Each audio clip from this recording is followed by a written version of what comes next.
శారీలో వచ్చిన స్ట్రెయిట్ పీస్‌తో వంకర్లు లేకుండా, ముడతలు లేకుండా చాలా ఈజీగా థ్రెడ్ పైపింగ్‌ని ఏ విధంగా వేసుకోవాలి అనేది చూపిస్తానండి. క్రాస్ పీస్ శారీలో నుంచి తీసుకోవడం వల్ల శారీ అనేది తగ్గిపోతుంది. ముడతలు రాకుండా ఒక చిన్న ట్రిక్ యూజ్ చేసుకొని మనం పైపింగ్ వేసుకోవచ్చు. అది ఏ విధంగా అనేది నేను చూపిస్తాను.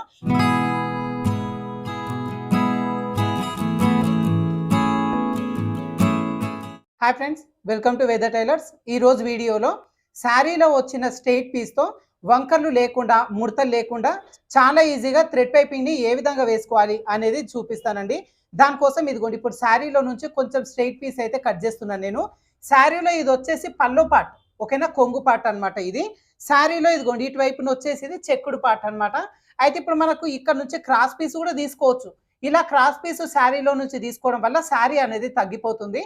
అందుకోసం శారీలో నుంచి స్ట్రెయిట్ పీస్ అనేది మనం కట్ చేసుకొని చాలా ఈజీగా పైపింగ్ వేసుకోవచ్చు. అయితే స్ట్రెయిట్ పీస్‌తో తీసుకుంటే ముడతలు వస్తాయి కదా అని మీకు డౌట్ ఉంటదండి. అలా ముడతలు రాకుండా ఒక చిన్న ట్రిక్ యూజ్ చేసుకొని మనం పైపింగ్ వేసుకోవచ్చు. అది ఏ విధంగా అనేది నేను చూపిస్తాను. అయితే ఇప్పుడు కొంగు వైపు నుంచి ఇదిగోండి మనకి చివరన కొంగు ఉంది కదా, కొంగు వైపు నుంచి కాకుండా చెక్కుడు వైపు నుంచి 1.5 ఇంచ్ ఉండేలాగా ఒక స్ట్రెయిట్ పీస్ అయితే కట్ చేసుకుందాం, ఓకేనా. ఇప్పుడు నాకేంటంటే 1.5 నాకు అంజాదతో నేను కట్ చేస్తున్నానండి. ఇలా స్ట్రెయిట్‌గా ఒక పీస్ అయితే కట్ చేసుకుందాం.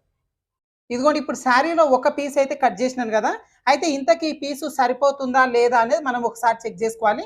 దీనికోసం కుట్టిన బ్లౌజ్‌ని ఇదిగోండి ఈ విధంగా పెట్టేసుకొని ఈ ఎడ్జ్ వైపు నుంచి ఒకసారి చెక్ చేసుకుందాం. ఈ నెక్ రౌండ్ ఉంది కదా, జస్ట్ ఇట్లా అప్రాక్సిమేట్‌గా పెట్టేసుకోండి. ఇప్పుడు ఇక్కడ వరకు సరిపోతుంది. నెక్స్ట్ వచ్చేసి ఫ్రంట్ నెక్ ఇదిగోండి ఇక్కడ నుంచి ఫ్రంట్ వరకు అయితే ఇది ఇక్కడ వరకు సరిపోయింది. బ్యాక్ పార్ట్ కూడా సేమ్ ఇదిగోండి ఇక్కడ నుంచి పెట్టేసుకొని ఈ రౌండ్ షేప్‌కి సరిపోతుందా లేదా అనేది ఒకసారి మనం చెక్ చేసుకోవాలి. ఇదిగోండి ఇక్కడ వరకే సరిపోతుంది. ఇంకొంచెం ఎక్స్ట్రానే ఉందన్నమాట. ఇప్పుడు నేను నెక్ వరకే వేస్తున్నా కాబట్టి ఒక పీస్ తీసుకున్నా. మీరు హ్యాండ్స్‌కి కూడా వేయాలి అనుకుంటే ఇంకొక పీస్ అయితే తీసేసుకోండి. ఇలా మనం శారీలో నుంచి స్ట్రెయిట్ పీస్ తీసుకున్న తర్వాత ఇప్పుడు మనకు బ్లౌజ్ కట్ చేసుకున్న తర్వాత లైనింగ్ మిగులుతుంది కదా, ఈ లైనింగ్ పీసులో నుంచి క్రాస్ పీసులు కట్ చేసుకోవాలి. ఇప్పుడు ఇదిగోండి ఈ లైనింగ్ కోరంచులు ఉంటాయి కదా ఇటువైపున, ఈ కోరంచులు వచ్చేసి లాగి చూడండి ఇక్కడ టైట్‌గా ఉంటదన్నమాట. అదే విధంగా ఇక్కడ ఫోల్డింగ్ ఉన్న వైపున కూడా లాగి చూడండి ఇక్కడ టైట్‌గా ఉంటుంది, సాగదు. అదే ఇదిగోండి ఇటువైపున క్రాస్ ఉండేలాగా ఇటువైపు నుంచి లాగి చూడండి ఇది సాగుతుంది. అంటే మనకు ఇటువైపు నుంచి క్రాస్ పీస్ అనేది తీసుకోవాలన్నమాట. దీనికోసం కూడా ఇదిగోండి మనకి ఇక్కడ నుంచి 1 ఇంచు లేదంటే 1.25 ఇంచు ఉండేలాగా ఒక మార్కింగ్ చేసేసుకొని ఈ మార్కింగ్ ప్రకారంగా 2, 3 లైన్స్ డ్రా చేసుకొని ఈ డ్రా చేసుకున్న పీస్ల వరకు మనం కట్ చేసుకుందాం. ఇదిగోండి ఇప్పుడు మనకు ఒరిజినల్ క్లాత్ ఈ లైనింగ్ ఒక క్లాత్ వరకు కట్ చేసుకున్నాం కదా. ఇప్పుడు స్టిచ్చింగ్ ప్రాసెస్ చూద్దాం. ముందుగా ఈ లైనింగ్ పీసులు తీసుకుందాం. మనకి ఇక్కడ క్రాస్ ఉంది కదా, ఈ క్రాస్ వరకు ఈ విధంగా కట్ చేసుకోవాలి. తర్వాత ఈ తీసుకున్న పీసుల్లో ఒక పీస్ వచ్చేసి మనకు నిలువుగా ఉండేలాగా పెట్టేసుకోవాలి. ఇంకొక పీస్ వచ్చేసి మనకు అడ్డంగా ఉండేలాగా దీనిపై నుంచి పెట్టేసుకొని ఇప్పుడు ఈ కార్నర్ దగ్గర నుంచి ఈ కార్నర్ వరకు కుట్టు వేసేసుకుందాం. ఇలా కుట్టు వేసుకున్న తర్వాత ఈ కుట్టు దగ్గర నుంచి ఒక 1/2 ఇంచు గ్యాప్ ఉండేలాగా చూసుకొని ఈ పీస్ వరకు కట్ చేసుకోవాలి, ఓకేనా. ఇలా కట్ చేసుకున్న తర్వాత ఇప్పుడు ఈ ఖర్చు మొత్తాన్ని ఒక వైపున దిప్పేసుకొని గోరుతో రబ్ చేసుకుంటే సరిపోతుంది. ఇదే విధంగా మనం తీసుకున్న పీసెస్ అన్నిటి కూడా జాయింటింగ్ చేసుకొని పెద్ద పీస్ లాగా ప్రిపేర్ చేసుకుందాం. ఇప్పుడు ఈ పీస్ని పక్కన పెట్టేసుకొని మనకు ఒరిజినల్ పీస్ తీసేసుకుందాం. దీంతో పాటుగా ఇక్కడ మనం థ్రెడ్ అనేది తీసుకోవాలండి, పైపింగ్ థ్రెడ్. ఇది వచ్చేసి 0 సైజ్ తీసుకోవాలండి. ఇలా సన్నది తీసుకుంటేనే పైపింగ్ వచ్చేసి చాలా సన్నగా వస్తుంది అనమాట.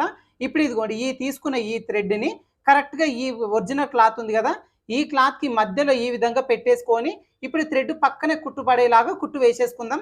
అయితే ఇది వచ్చేసి మనం సింగిల్ ఫుట్తో వేసుకోవచ్చు, నార్మల్ ఫుట్తో వేసుకోవచ్చు. ఇప్పుడైతే నేను ఇక్కడ నార్మల్ పాదంతోనే చూపిస్తున్నాను. ఇప్పుడు దీంతో ఎలా అడ్జస్ట్మెంట్ చేసుకోవాలి, మరి నార్మల్ పాదాన్ని మిషన్కి ఎలా సెట్ చేసుకోవాలి అనేది ఆల్రెడీ మన ఛానల్లో వీడియో ఉందని మీకు లింక్ కామెంట్ సెక్షన్లో ఇస్తాను, మీరు చూసుకోవచ్చు. ఏ మిషన్ అయినా సరే చాలా ఈజీగా మనకి ఇక్కడ సెట్టింగ్ అనేది చేసుకోవచ్చు అనమాట. అయితే ఇక్కడ నార్మల్ పాదంతో చేస్తున్నాం కదా, ఈ మధ్యలో గ్యాప్ అనేది ఒకవైపున ఎక్కువ వచ్చేలాగా తీసుకోవాలి. దానికోసం ఇదిగో నార్మల్గా సీజర్ తీసుకొని కొంచెం ఇలా తట్టినము అంటే ఇటువైపున గ్యాప్ అనేది ఎక్స్ట్రా వస్తుంది అనమాట. ఇప్పుడు ఈ ఎక్స్ట్రా వచ్చిన గ్యాప్ లోపల మనకు థ్రెడ్ వచ్చేలాగా పెట్టేసుకొని కుట్టు వేసుకోవాలి. ఇది పెద్ద మిషన్ కాబట్టి నేను కత్తెరతో కొట్టినండి. చిన్న మిషన్ అయితే మీరు అడ్జస్ట్మెంట్ చేసుకోవాలి. అది ఎలా చేసుకోవాలి అనే వీడియో లింక్ కామెంట్ సెక్షన్లో ఇస్తాను, మీరు చూసుకోండి. ఇప్పుడైతే ఇటువైపున గ్యాప్ వచ్చేలాగా పెట్టినాను కదా, ఈ థ్రెడ్ కూడా ఇటువైపునకు వచ్చేలాగానే పెట్టేసుకొని ఇప్పుడు కుట్టు అనేది వేసేసుకోవాలి.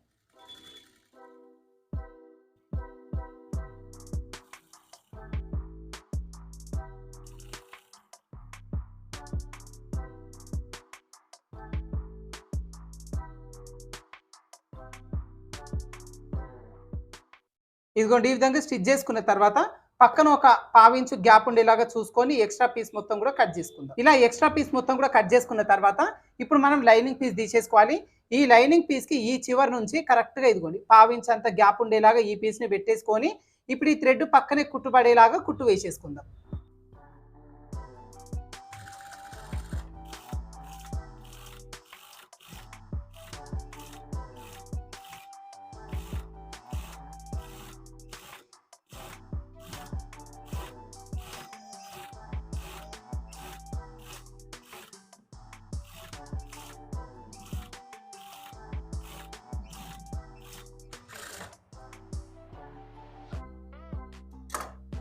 ఇలా రెడీ చేసుకున్న ఈ పీస్ని ఇప్పుడు మనం బ్లౌజ్కి స్టిచ్ చేసుకుందాం. ఇదిగోండి ఇప్పుడు బ్లౌజ్ పీస్లో ఈ నెక్ వైపు నుంచి స్టిచ్ చేసుకుందాం. మనకు రెడీ చేసుకుని ఈ పైపింగ్ ఉంది కదా, దీన్ని మనం ఇలా రివర్స్ వచ్చేలాగా పెట్టేసుకోవాలి. రివర్స్ వచ్చేలాగా పెట్టేసుకొని ఇప్పుడు ఈ పైపింగ్ వేసుకునే ఈ ఖర్చు అంతా కూడా ఈ బ్లౌజ్లో ఖర్చు వైపునకు వచ్చేలాగా పెట్టేసుకోవాలి. ఇటువైపున వచ్చేసి మనకి ఇదిగోండి థ్రెడ్ అనేది ఉంటుంది, ఓకేనా, పైపింగ్ అనేది ఉంటుంది. ఇప్పుడు ఈ విధంగా పెట్టేసుకొని ఇందాకలా కుట్టు వేసుకున్నాం కదా, ఇదే కుట్టు పైన ఇంకో కుట్టు వేసుకోవాలి. అయితే ఒక ½ ఇంచ్ అంత ముందుకే జరిపేసుకొని ఇప్పుడు ఇక్కడ నుంచి కుట్టు వేసేసుకుందాం. అయితే ఈ పైపింగ్ కుట్టేటప్పుడు ఈ నెక్ అనేది ఇలా స్ట్రైట్గా ఉండేలాగా పెట్టొద్దండి, ఇది రౌండ్గా ఉండేలాగానే పెట్టేసుకొని అప్పుడు మనం స్టిచ్చింగ్ అనేది వేసేసుకోవాలి. ఇలా కుట్టు వేసుకునేటప్పుడు ఇందాకలా వేసుకున్న కుట్టు పైననే కుట్టు పడేలాగా కుట్టు వేసుకుందాం.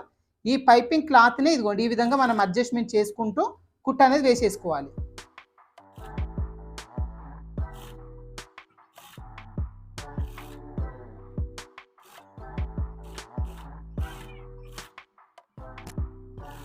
అయితే చూడండి కుట్టేటప్పుడు గమనించండి, ఈ నెక్ రౌండ్ తిరుగుతున్న దగ్గర front neck back neck round తిరిగే దగ్గర నేను పైపింగ్ క్లాత్ను మాత్రమే అడ్జస్ట్మెంట్ చేస్తున్నాను, బ్లౌజ్ను మాత్రం ఏమాత్రం సాగదీయట్లేదు, ఓకేనా. ఇది ఒకసారి గమనించాలి, లేదు అంటే నెక్ అంతా కూడా లూజ్ వస్తుంది అనమాట.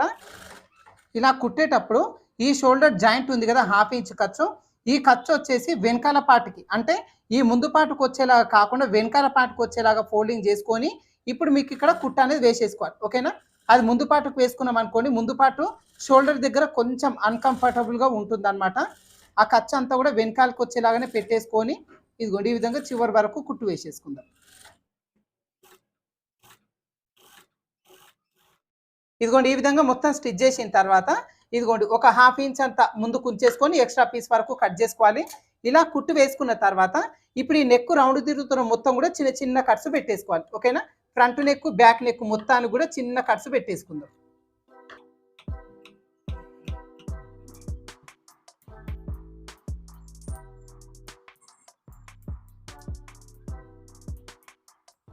ఇదిగోండి ఈ విధంగా చిన్న చిన్న కట్స్ పెట్టుకున్న తర్వాత ఈ పీస్ని ఈ విధంగా పై వైపునకు తీసేసుకోవాలి. తీసుకున్న తర్వాత మనకి ఇక్కడ పావించు ఖర్చు ఉంది కదా, ఈ ఖర్చు మొత్తం కవర్ అయ్యేలాగా ఇదిగోండి ఈ క్లాత్ని ఈ విధంగా ఫోల్డింగ్ అనేది చేసేసుకోవాలి, ఓకేనా. ఖర్చు మొత్తం లోపల వైపునకి వెళ్ళిపోతుంది. ఇలా ఫోల్డింగ్ చేసుకొని ఇప్పుడు థ్రెడ్ పక్కన కుట్టుబడేలాగా ఒక కుట్టు వేసేసుకుందాం.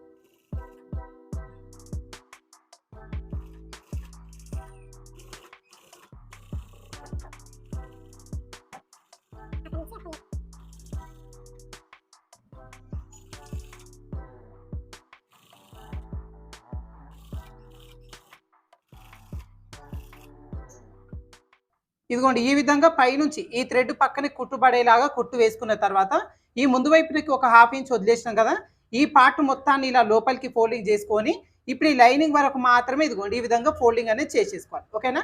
ఇలా చేసుకోవడం వల్ల ఇదిగోండి మనకు పైనుంచి వచ్చేసి పైపింగ్ వచ్చి ఇదిగోండి ఈ విధంగా వస్తుంది. లోపల వైపున మాత్రం మనకు పైపింగ్ ఖర్చు అనేది కనిపించదు, డైరెక్ట్గా మనకు లైనింగే ఉంటుంది అనమాట. ఇలా పెట్టేసుకొని చివరి నుంచి మీరు నీట్గా చేత్తో హెమ్మింగ్ చేసుకుంటే సరిపోతుంది. ఒకవేళ లేదు అంటే ఇక్కడ నుంచి అయినా ఒక ½ ఇంచ్ గ్యాప్ ఉండేలాగా ఒక కుట్టు వేసేసుకున్నా సరిపోతుంది, ఓకేనా. ఇప్పుడు ఈ బ్లౌజ్కి మొత్తం ఇది కూడా ఈ చేతి పని చేస్తాను నేను ఇక్కడ, ఇది మొత్తం కంప్లీట్ చేసిన తర్వాత మీకు చూపిస్తాను. ఇప్పుడు ఇదిగోండి ఇప్పుడు లోపల వైపున వచ్చేసి నేను చేతి పని చేసేసినాను, చూస్తున్నారు కదా ఏ విధంగా వచ్చిందో. పైపింగ్ అంతా కూడా చాలా సన్నగా నీట్గా వస్తుందండి. అయితే చాలా మంది పైపింగ్ వేస్తారు, కాకపోతే అక్కడక్కడ ముడతలు వచ్చినట్టుగా లేదంటే లూజ్ వచ్చినట్టుగా వేస్తారండి. అయితే ఇక్కడ స్ట్రైట్ పీస్ తోని మనం పైపింగ్ వేసుకునేటప్పుడు ఈ చిన్న ట్రిక్ మాత్రమే మనం యూజ్ చేసుకున్నామంటే చాలా ఈజీగా చాలా సన్నగా బొటిక్ స్టైల్లో ఫినిషింగ్ వచ్చేలాగా థ్రెడ్ పైపింగ్ అనేది వేసుకోవచ్చు అనమాట. అదే విధంగా ఇదిగోండి ఇప్పుడు ఆపోజిట్ కలర్ క్లాత్ కూడా చూస్తున్నారు కదా, ఇది మనకి ఏంటంటే మాక్సిమం బయట దొరకకుంటే శారీలో నుంచే కొంచెం క్లాత్ అనేది కట్ చేసుకొని ఈ విధంగా పైపింగ్ వేసుకోవచ్చు. అయితే ఇది సన్నగా రావాలి అంటే మాత్రం ఖచ్చితంగా మిషన్కి చిన్న సెట్టింగ్ చేసుకోవాలి. అదే విధంగా తాడు కూడా చాలా సన్నటి థ్రెడ్ తీసుకున్నారు అంటే ఈ పైపింగ్ వచ్చేసి చాలా సన్నగా నీట్గా వస్తుంది అనమాట. ఓకేనా? అయితే శారీలో వచ్చిన స్ట్రైట్ పీస్ తోనే చాలా సన్నగా పైపింగ్ ఏ విధంగా వేసుకోవాలి అనేది చూసిరా ఫ్రెండ్స్. సో ఈ వీడియో మీకు యూజ్ అవుతుంది అనుకుంటున్నాను. వీడియో నచ్చిందంటే లైక్ చేయండి, షేర్ చేయండి. మన ఛానల్ ఇంకా సబ్స్క్రైబ్ చేసుకోని వాళ్ళు ఉంటే మన వేద టైలర్ ఛానల్ని ఖచ్చితంగా సబ్స్క్రైబ్ చేసుకోండి. ఓకేనా? Thank you for watching.